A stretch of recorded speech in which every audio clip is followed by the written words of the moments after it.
Hi, I'm Angus Kress Gillespie, your host for East Brunswick Television. I'm here today with Shanti Jain, a folk artist from Plainsboro, New Jersey, who specializes in traditional Asian Indian arts and crafts. She's an accomplished artist in block printing. In fact, she grew up in a family that's been in the textile business for many generations. Growing up, she was surrounded by skilled artists who made intricate designs. She was inspired by and learned the craft through her association with these artists, and it's my pleasure to welcome her to our studio today.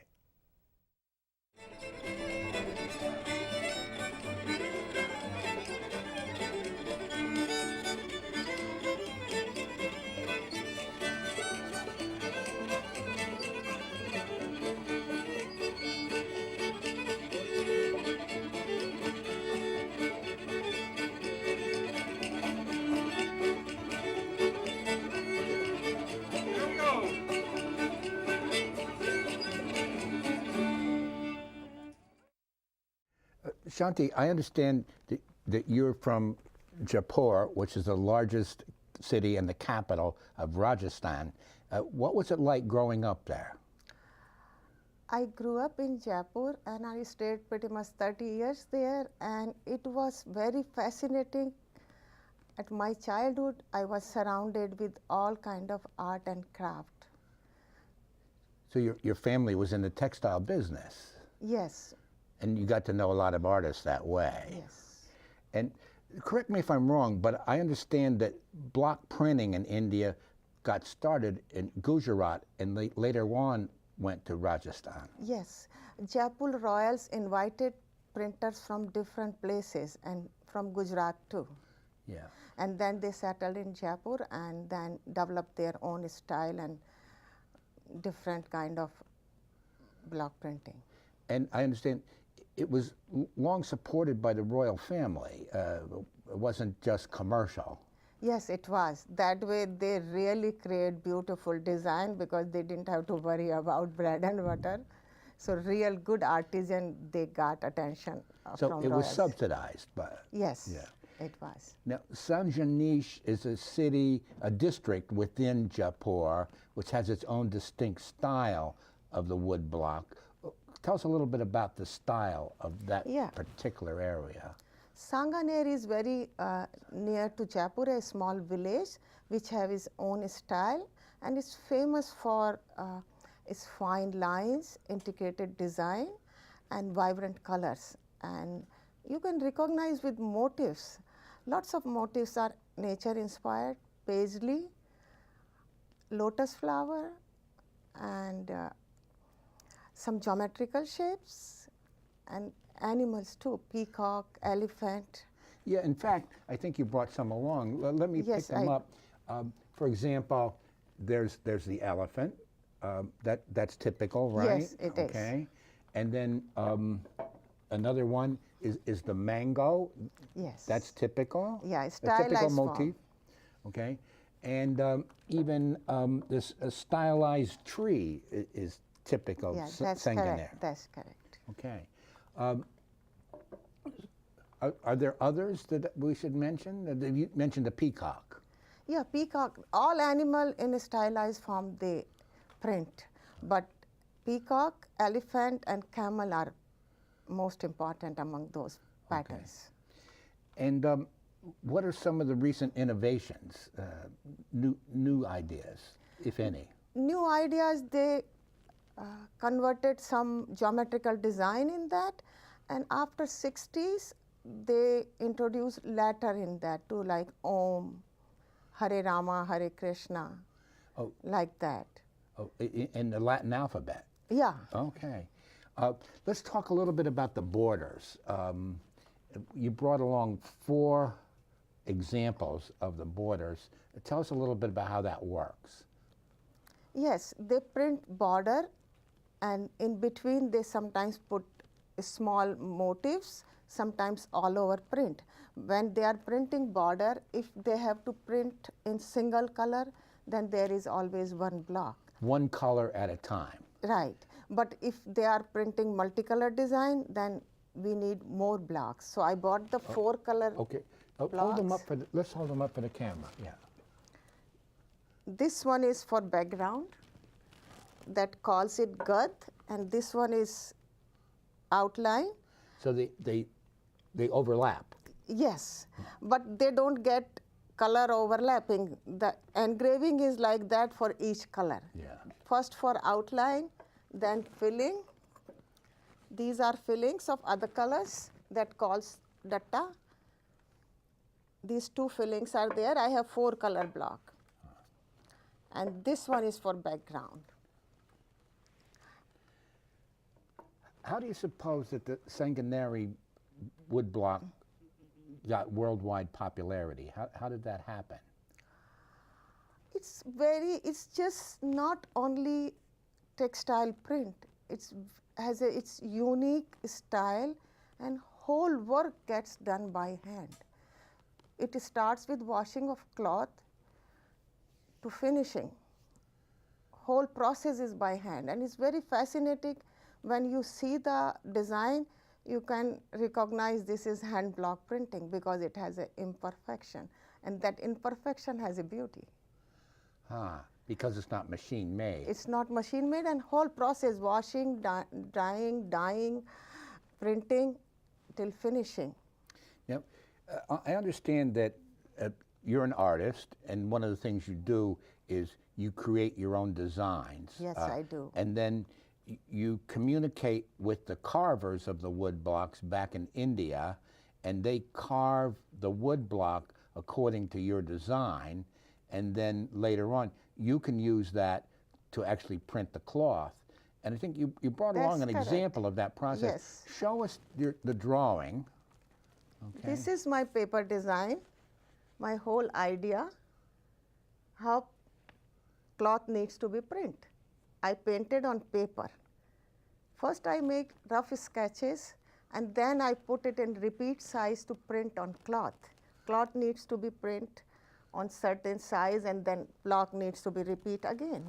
And then I printed this, combined few more blocks, border, and in between the another border. And this is the paper design printed over here, the exactly what way I wanted. But then in between comes the another artist who carves the block. And when I finished my paper design, I send it to my block maker, and then they carve it on wood and send me back the blocks, and then I print that. But meanwhile, you're going back and forth to India at least once a year. Yes, I do. To consult with the block maker. Yes, I go visit them. It's like for me a family, because I grew up in textile business. My whole family has from generations textile business. So those artisans were like, I used to see them in daily basis. Yeah. So I still keep relations. I go there, I visit them, I give my idea, I take their advice sometimes. They give me advice, take this, this is very popular. So I bring them back and print with them. And what were your biggest influences growing up? Biggest influence of whole city. My city has an air of art and craft. You name it, I can say thousands of craft. They make fine block, they cut it, and then for printing. Printing is separate, making block is another kind of a craft. So block making, block printing. Bandhni is also very famous from Jaipur. It's a kind of a tie-dye, but very intricate work. Very fine dots they produce, pearl-like tiny, tiny dots. Yeah, we think of tie-dye as being sort of splotchy colors, but this from Jaipur is very precise. Yes, I think it you is. brought an example. Yes, Can you hold this up for the camera and explain how that works?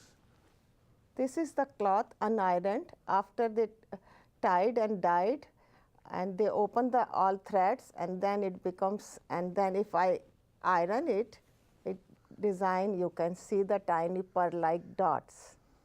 They are beautifully done. So it's very tedious, it's very precise.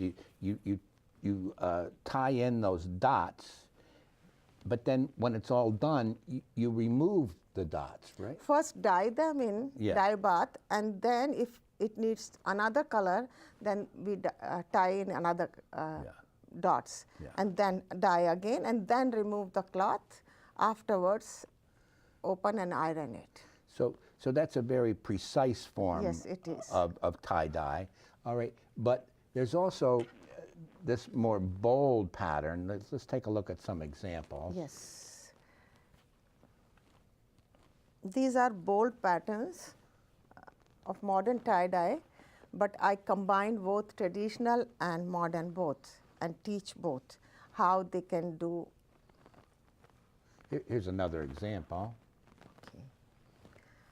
And Jaipur, they produce diagonal lines too. That is famous. Wow.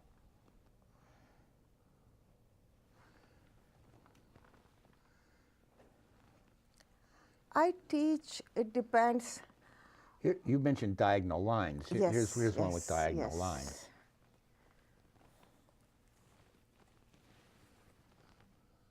That's very And they typical, make, right? this is modern one, but they make very fine diagonal lines like this, 1/8 of inch in Oh, width. more precise. More precise. That's very famous from, particularly from Jaipur. And so, how did you first get interested in this art form? When I opened my eyes, I saw my mother drawing other people's on saris, because that time we didn't have any commercial setup for tracing the designs. So from community, people used to come and ask favor. My mother had a good drawing hand, so she used to draw on their saris to make embroidery or other embellishment and put the other things on sari and other salwar kameez and other dresses. So I thought, I want to do like that. I have no clue what I wanted to do, and my father has a textile business, so when I grew up, I used to see every day artisans coming, bringing blocks, showing him which design he wants, how many colors he wants. So it fascinated me very much. So later I decided I want to do textile designing. Huh. And so you learned it in family and home and community as a daily part of growing up. Right. I was very fascinated with all artisans. I used to go run and ask them questions, so many questions. They say that Jaipur is a very beautiful city. It's called the Pink City. Yes, it calls a pink city, and whole old city is painted in pink color. All houses, all market, shops, it's a very unique pink color. You have to go to Jaipur to see it. It's not regular pink, very fascinating pink. And it's not just textiles. There are other art forms in the city. Of course. Let me name it. It's very famous for block printing and its tie-dye. I said it already. Secondly, it's famous for emerald cutting and polishing. So big hub for precious stones. Artificial jewelry, semi-precious jewelry. Oh, there's semi-precious stones are readily available there, right? Yes. Yeah. And they have big known for industry that. of polishing and cutting in stones. Yeah. And nowadays they make artificial too. Precious, semi-precious, artificial, all three. Big export, big local consumption. And let's talk more about the blocks. You don't make the blocks yourself. I don't, But you know the unfortunately. people very well that Yes, do. I do. They start with teak wood, do they not? Okay. Yes, they do. And then you take a slice of teak wood, and then you have to smooth it very carefully so it's absolutely flat, right? Yes. And then you apply the design, and then the tricky part is you remove the wood where you don't want the design. Yes. It's like the reverse. Yeah. Yes. Okay. And then the final step is you attach the handle. Yes. They carve it very precisely, and you have to see the only sound you could hear with chisel, tick, tick, tick, tick, tick, and they are so busy with that. Yeah, I noticed too that you put down one part of the design on a big long table, and then you follow up with the details, like for example a dot in the middle of the design, Yes. And they do it quite fast, but they have to be accurate because the dot has to be exactly in the middle. Number one, they are trained from very childhood. These all professions runs in family. Whole family is engaged in, somebody is dyeing, somebody is making blocks, somebody is printing. But they have certain way of doing it. On each block, they put one mark. That's a repeat mark. So when they are putting second time the block, that mark touches the starting. So it gets connected, so it doesn't mess up. Yeah.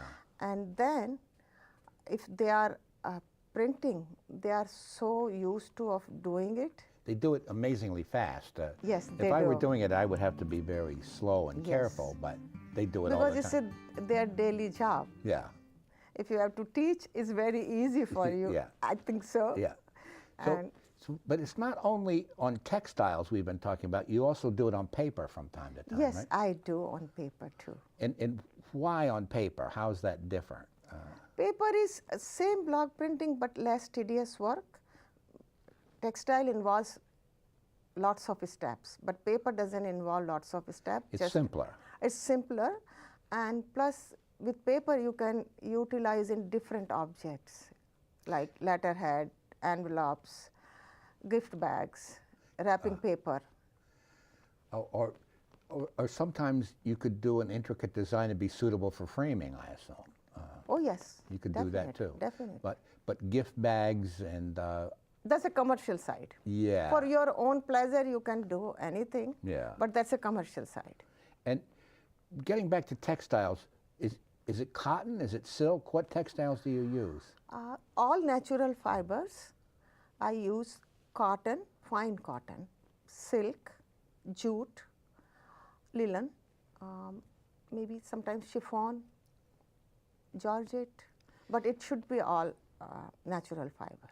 And on some of the examples you showed us, there's as many as 3 different colors. You showed us before. There's black, there's green, there's red. Is that about the maximum, three different colors? No, they can print till 5, 6 colors. Wow. Whatever design requires, 1 to 6 color goes very well. So walk me through the block printing process. As I told you, process starts with idea. Designer have certain ideas, or we have some traditional motifs from generation to they are around, so we could use them too, but it starts with idea. When I'm doing it, I'm just randomly painting and doing somewhere something that calls my rough cookie. After that, I select my favorite one among my rough one, and then I put paint on paper and put the repeat size, how big my block should be. It depends on design, and it never goes more than around 8 inches, because then it cannot print well. And then starts 8 inches square. yeah, square or whatever way. It can be rectangle, it can be square, it can be round, semicircle, depends on design. Okay. But if block goes bigger, then it can't print well. And after design goes to block maker, as I told you, and then it comes back with blocks like this. If I gave them this idea how I want to print my border and send them the design, they will send me back after carving, but it takes long time. I have to be patient and give them enough time to carve it. Then for real actual printing, first cloth needs to be washed and air dried at least a day outside and sun bleached. Later it comes inside, and now I want to talk about how they prepare the table. Table gets prepared in certain way. Table is usually 3 feet high. And sometimes 12 feet long. Yes, most of the time, and 4 feet in width. And with table there is a trolley, blocks, and top of trolley there is color tray. Table gets prepared in certain manner. First they put 6-7 layers of jute cloth. That gives fine padding, that gives imprint real good. On top of that they put 2 layers of canvas cloth. Then comes the real cloth, They tucked it So with pin. it's soft rather than firm, so that Right, when you right, press it right. down, it'll And give extra color gets absorbed. good impression. Yeah. And then they, top of that, they put with help of pins, they tuck whole cloth needs to be print. After that, they do marking and then starts printing. But before printing, they prepare their tray. Tray needs to be prepared in certain way. When they prepare the color, they pour color first, and then on top of color, they put paste, and it shouldn't be thick and thin. It should be precise thickness so they can print better and doesn't spread and mess. If it's too thin, it'll be messy. Right. If it's too thick, it just gets on top, not penetrate in the cloth. Then it looks like embossed, not the real print. Ah, okay. Here in the U.S., in New Jersey in particular, how do you promote the craft here? I do workshops through various organizations. They sponsor it, The Middlesex County Cultural and Heritage Commission. yeah, lots of organizations I work with. Middlesex County Culture and Heritage Commission, Somerset County Culture and Heritage Commission, New Jersey, Central Jersey Art Council, and Frontline Art, which one is a printing for commercial professionals, USDA. And I work with seniors too. I go to senior centers and I work with them. That's like for me big relief, because they get relaxed to doing this, no pressure, just fun for like a kid. Yeah. And I do for kids and till 95 years to 95 years old.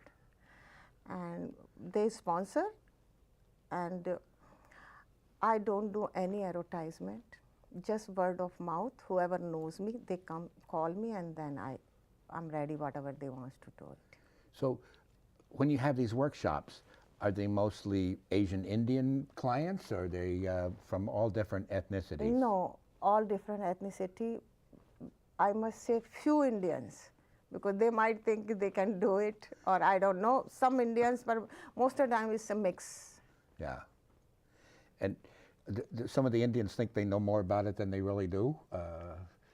They might. I don't have any way to know, Yeah. but they might know. Yeah. And how do you organize your workshops?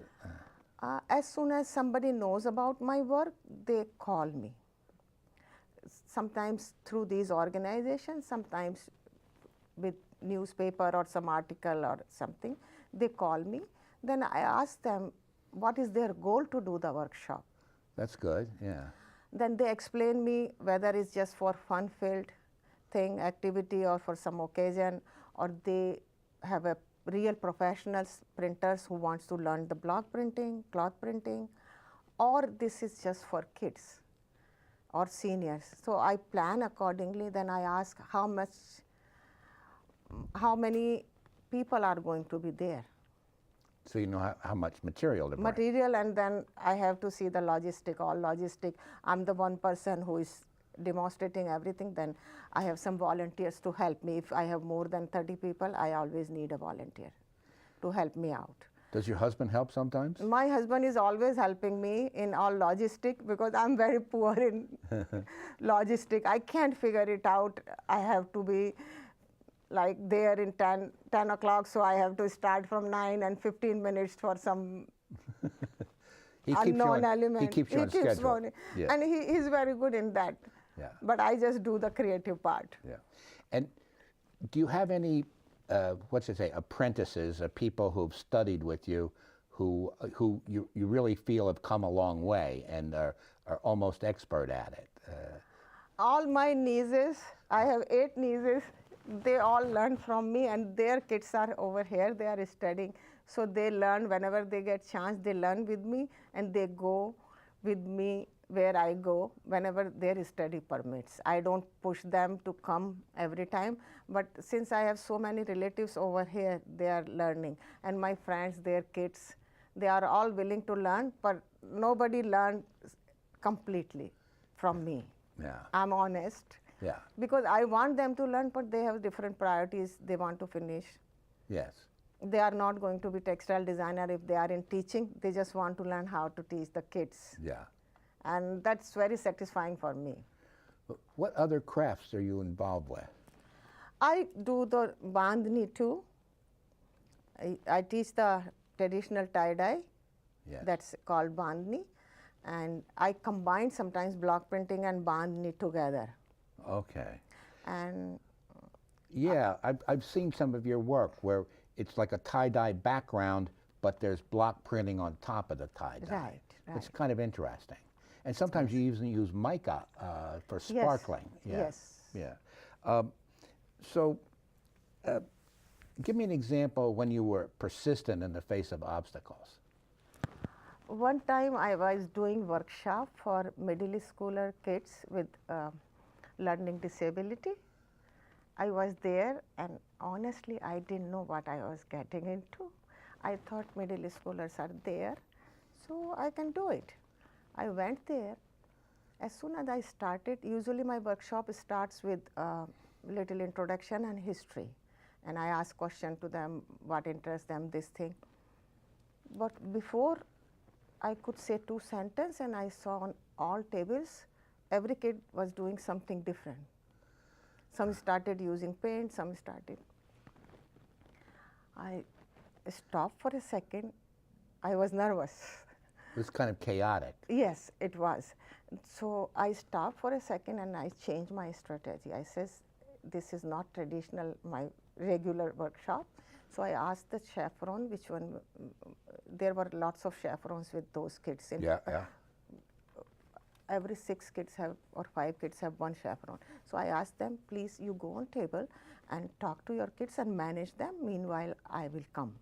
Then I went to each table and I spoke with each child according their understanding. Then I understood some were having severe ADD, they couldn't take the command. So I changed everything the way I do my workshop. I spoke with each child and then it went smoothly. You had to individualize it. Yeah. Right. Yeah. So, Shanti, what is your main motivation in doing all this work? Number one, I want to share my passion with whoever wants to learn and get passionate. I want to introduce this beautiful art from my place, my hometown. Secondly, I want to make aware people how difficult it is to produce something really beautiful like this. An artisan doesn't have a very good working condition, very good wages. Before it was supported with royals. Now, in this automation era, nobody cares. I must not say nobody, but few people cares about how hand work is beautiful and they need support and we need to continue these things. It's sustainable and traditionally it was with all natural dyes, so it was eco-friendly.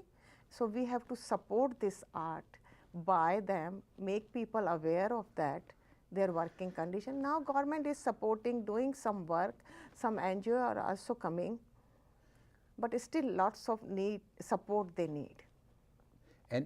And Shanti, finally, if people want to learn more about this, how can they contact you? They can reach me through my email address or my Facebook page. My Facebook page is Shanti Jain and my email address jain.shanti@gmail.com. Okay, well, we'll put that up on the screen so people can contact you. Thank you very much, Professor. And Shanti, I want to thank you for coming here to East Brunswick this afternoon. It's been fascinating learning about this traditional art form. Thank you very much, Professor.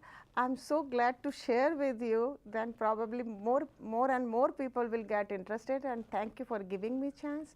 And more of that, I want to thank your whole crew who is doing work for you. Yeah. And for me too. And I want to thank my family. My whole family is very supportive to my work, including my husband. Special thanks goes to him.